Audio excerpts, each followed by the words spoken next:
और वो योग नहीं जो शिल्पा शेट्टी जी कराती है, वो योग नहीं है, वो प्रदर्शन है। अथ चित्तं समाधातुं न शक्नोषि मयि स्थिरम् अभ्यासयोगेन ततः मामिच्छाप्तुं धनञ्जय।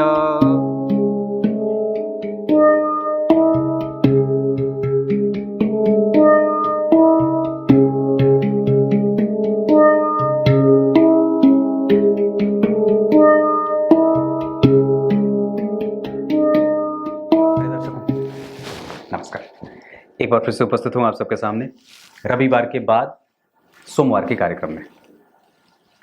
मैंने 3 एपिसोड बनाए हैं सूर्य को ठीक करने को लेकर के, मंगल को, गुरु को, सूर्य के बारे में 2 कार्यक्रम बनाए और एक गुरु को ठीक करने का उपाय बताया था।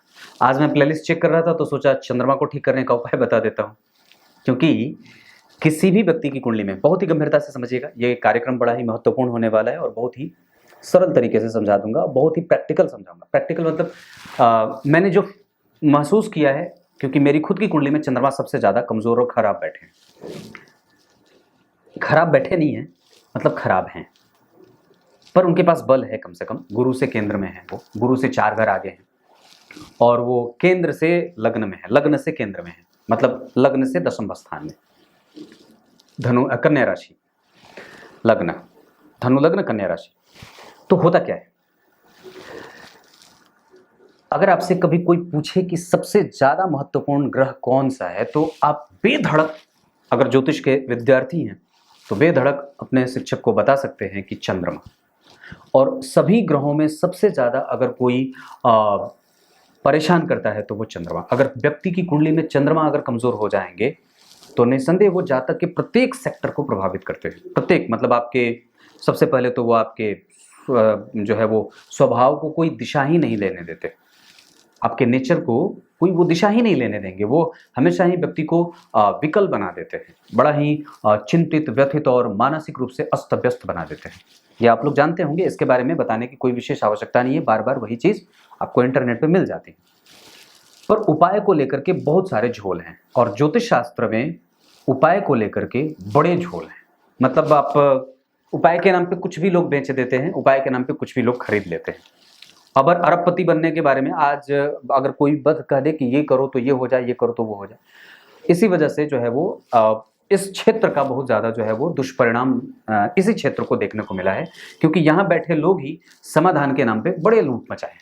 अभी भी होती हैं चीज़ें, राखियाँ बेची जाती हैं, तंत्र बेचे जाते हैं, यंत्र बेचे जाते हैं, रत्न बेचे जाते हैं, बहुत सारी चीज़ें, रुद्राक्ष बेची जाती है। आज ही मेरी बात किसी से हुई, मैं किसी से पर्सनल मिलने गई थी, 15,000 का रुद्राक्ष, ये ले लो, जीवन में सारी समस्या खत्म हो जाएगी, ऐसा मुझे कहा जाता है और मुझे खरीदना पड़ता है।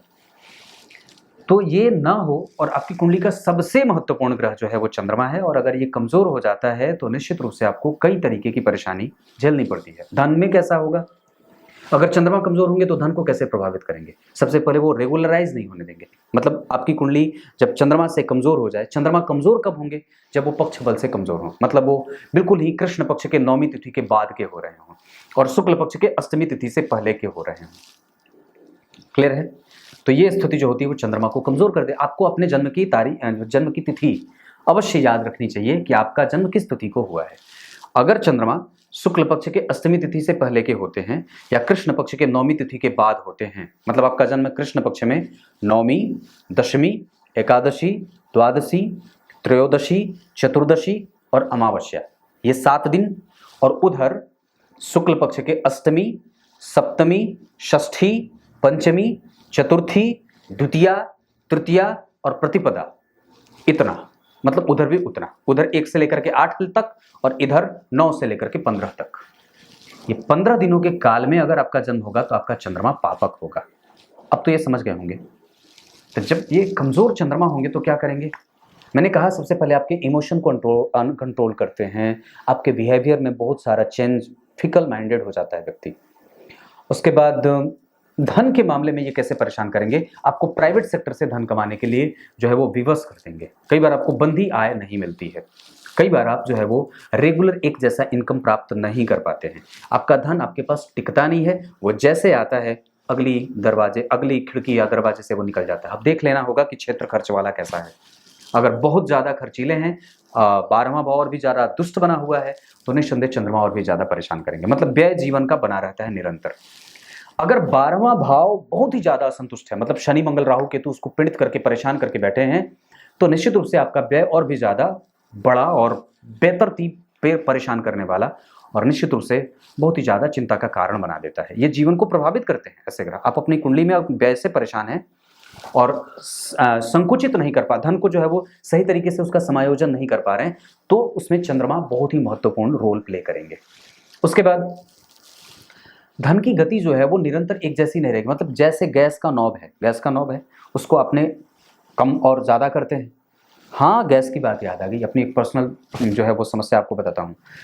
प्रेस्टीज कंपनी गैस के मामले में जो उनका चूल्हा है, एक नंबर का खराब है। मैं सीधा, मुझे कोई ये नहीं कर सकता कि आप मेरा वो जो है वो कर रहा हो, क्योंकि प्रेस्टीज कंपनी वालों के यहाँ से मैंने एक चूल्हा खरीदा था गैस का। मैं आप लोगों को बताया था ना, मैंने मेरे यहाँ वो जो है वो सिलेंडर वो चूल्हा फट गया था, वो क्या बोलते फट गया था, कुकर। तो वो इतना तेज फटा था कि नीचे आकर के वो जो है चूल्हा बर्बाद। और उसके बाद मैंने वो जो है उसी दिन नया जो है वो गैस 3 बर्नर वाला लिया था। आज तक एक भी दिन अच्छे से काम नहीं किया है। वो जब मम्मी कम करती हैं तो वो बंद हो जाता है, और उसके बाद वो लीकेज की समस्या है। मतलब जब आप गैस हमेशा लीक करता रहता है, और उसके लिए 5 से 7 बार उसके टेक्नीशियन आ चुके हैं, और इतनी मैंने उन लोगों को डांट पिलाई है कि पूछो मत। तो प्रेस्टीज कंपनी खराब है मेरे हिसाब से, क्योंकि मुझे उसकी सर्विस अच्छी नहीं लगी है, और मैं ये बात सबके सामने कह रहा हूँ। प्रेस्टीज वालों की अगर बात है तो आकर के मुझसे मिल सकते हैं, और ये बात है क्योंकि मुझे उसकी सर्विस बेकार और बुरी लगी है, और उनका काम भी ठीक नहीं है। तो ये तो अपनी बात थी। तो कहने का मतलब है कि जो उसका नॉब है वो ठीक नहीं है। मतलब अगर चंद्रमा कुंडली में कमजोर रहेंगे तो आपके जीवन के धन का जो नॉब है वो आप बंद करेंगे तो वो पूरा भक भक करके बंद हो जाएगा, भुक भुक भुक भुक करके ऐसे। हाँ, मतलब वो गति को नियंत्रित करता है, जैसे आपके धन के आगमन की स्थिति को नियंत्रित करता है कि व्यक्ति। अब एक बात और भी है, चंद्रमा अगर आपकी कुंडली में पापक बनेंगे तो आपको वो ये इस चीज को चेक करवाते हैं कि व्यक्ति सरकार से धन प्राप्त करेगा या अपने खुद के व्यवसाय से धन प्राप्त करेगा या प्राइवेट सेक्टर से जुड़ करके धन प्राप्त करेगा। कई बार अगर चंद्रमा बड़े अच्छे भी हुए लेकिन उनके पास बल नहीं रहा कुंडली में, तो वो अर्ध सरकारी नौकरी देकर के व्यक्ति को जो है वो क्या करवाते हैं, फजीहत करवाते रहते हैं, या अर्ध सरकारी क्षेत्र में ले जाकर के पेंडुलम बना देते हैं। ना तो वो इधर का रहता है ना तो वो इधर का रहता है। ये चंद्रमा कमजोर कैसे होंगे? चंद्रमा के ऊपर शनि का प्रभाव, चंद्रमा के आगे शनि, चंद्रमा के पीछे शनि, चंद्रमा के आगे राहु, चंद्रमा के पीछे राहु, चंद्रमा के ऊपर अष्टम भाव के अधिपति की दृष्टि, चंद्रमा के ऊपर 12वें भाव के अधिपति की दृष्टि, चंद्रमा के ऊपर तीसरे भाव के अधिपति की दृष्टि, चंद्रमा के ऊपर 6वें भाव के अधिपति की दृष्टि, चंद्रमा खुद अष्टम भाव में बैठा, चंद्रमा खुद 12वें में बैठे, चंद्रमा खुद पक्ष से बल से हीन है, चंद्रमा पे किसी शुभ ग्रह का प्रभाव नहीं है, कोई शुभ ग्रह की दृष्टि नहीं है, ऊपर से सारे पाप ग्रह उसका जो है वो तमाचा मचा रहे हैं, तो चंद्रमा खराब। ऐसे चंद्रमा खराब होते हैं। अब तो समझ गए होंगे, पर इसको ठीक कैसे करना है? इसको ठीक करने के लिए मैं आपको 3 चीजें बताता हूं। एक, सबसे पहले आपको चेक करना होगा कि आपकी कुंडली का सूर्य किस भाव का अधिपति बना हुआ है। मतलब सूर्य किस भाव के अधिपति हैं, केंद्र और त्रिकोण में से कहां के। अगर वो किसी अच्छे भाव के अधिपति हैं तो निश्चित रूप से आपको सूर्य की पूजा करनी चाहिए, सूर्य को बलवान बनाने की आवश्यकता है। अगर सूर्य की दशा है तो ये काम तो और भी ज्यादा लागू होगी। और अगर चंद्रमा की दशा चल रही है और चंद्रमा लग्नेश बनते हो, लग्न के अधिपति हो, चतुर्थ के अधिपति हो, 4 नंबर या तो लग्न में लिखा हो, या 4 नंबर चौथे भाव में, या 4 नंबर 7वें भाव में, या 4 नंबर 10वें भाव में, या 9 नंबर में 9वें भाव में 4 नंबर लिखा हो, या 5वें भाव में 4 नंबर लिखा हो, मतलब इन भावों के अधिपति हो, या 6वें भाव में भी 4 नंबर लिखा हो, और उन्हीं की दशा चल रही हो, या राहु केतु की दशा चल रही हो, या शनि मंगल की दशा चल रही हो, तो निश्चित रूप से आपको अपने चंद्रमा के लिए देना होगा बल। तो ये तो इतनी बात रही, पर कैसे करना क्या है? क्या मोती पहन लें, या फिर सूर्य को बल देने के लिए, या फिर पता नहीं जो ग्रह की दशा है उसका रत्न पहने? क्या पहने? तो अपनी कुंडली के सबसे पहले, अब अगर सूर्य की दशा नहीं चली है, सूर्य अच्छे भाव के अधिपति भी नहीं है, तो लग्नेश को चेक करिए। लग्नेश कहाँ बैठे हैं और किसके साथ बैठे हैं। अगर लग्नेश को बल दे देंगे तो चंद्रमा डायरेक्टली बलवान होते रहेंगे। और दूसरे नंबर पे सर्वसाधारण सबसे बढ़िया उपाय, अब यही बता दूं या कार्यक्रम को थोड़ा और लंबा बना दूं? डीप में बहुत जाऊंगा नहीं, मैं यहीं पे खत्म करता हूं। चंद्रमा को संतुष्ट करने का सबसे बढ़िया उपाय, आपके आसपास के किसी शिव मंदिर को ढूंढिए और मंदिर धोना शुरू करिए। कोई भी लक्ष्य जो आप प्राप्त नहीं कर पा रहे हैं, संकल्प लेकर के या ऐसे ही निस्वार्थ भाव से किसी मंदिर में जाकर के मंदिर को धोना शुरू करिए। शिव जी को सफेद पुष्प की माला बड़ी प्रिय है, चमेली की हो, चांदनी की हो, या फिर जो सफेद मंदार पुष्प होता है वो अर्पित करिए।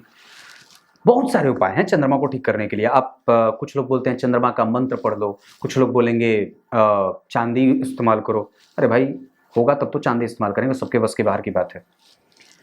कुछ लोग बोलेंगे मोती धारण कर लो, अगर मन है तो मोती धारण करिए, अन्यथा तो मैं कहूँगा कि सूर्य को बल दे दीजिए। और दूसरे नंबर पे अगर उसको और भी ज़्यादा बेहतर करना चाहते हैं तो सबसे बढ़िया उत्तम उपाय कि शिव जी के मंदिर का धो करके, और उनका कोई जरूरी नहीं है कि शिव जी को मतलब संपूर्ण धोना है, आप शिव जी के मंदिर का अर्घा धो दीजिए। अगर छोटा मोटा मंदिर है, छोटा सा है, सार्वजनिक मंदिर, लेकिन आपके घर के शिव जी की बात नहीं कर रहा। अगर घर पे भी हैं तो घर पे शिव जी की पूजा करिए, उनको पंचामृत से स्नान करवा करके भी चंद्रमा को शुद्ध और प्रबुद्ध किया जाता है।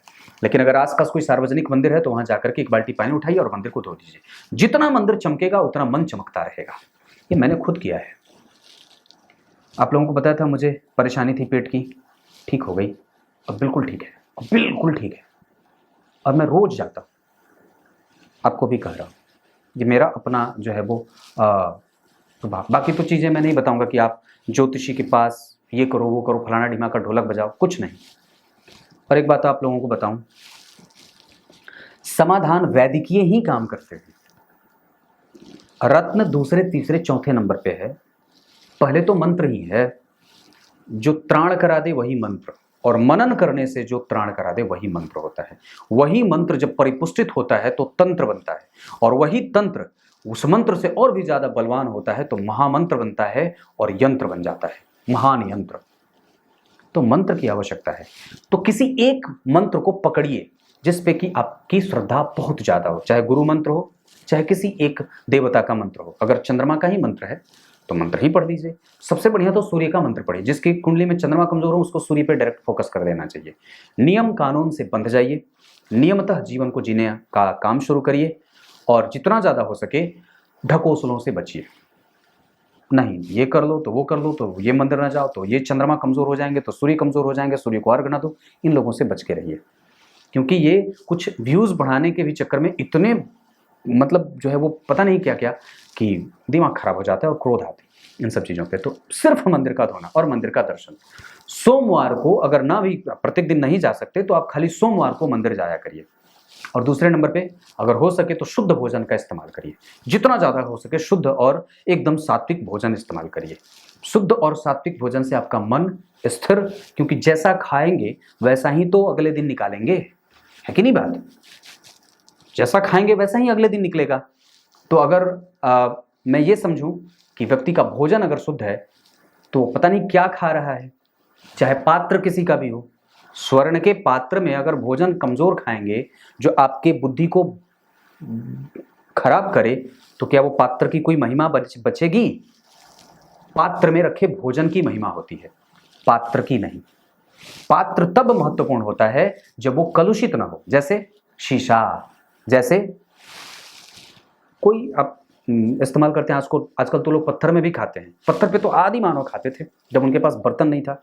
आपके पास आभूषण है, आप चांदी का बर्तन इस्तेमाल करिए, आप सोने के बर्तन इस्तेमाल करिए, आप जो है वो कुछ और इस्तेमाल करिए। मिट्टी सबसे बढ़िया है, पर ये पत्थर पे लोग जो है चीनी मिट्टी के बर्तन में खाते हैं और खुद को शाहरी करते हैं।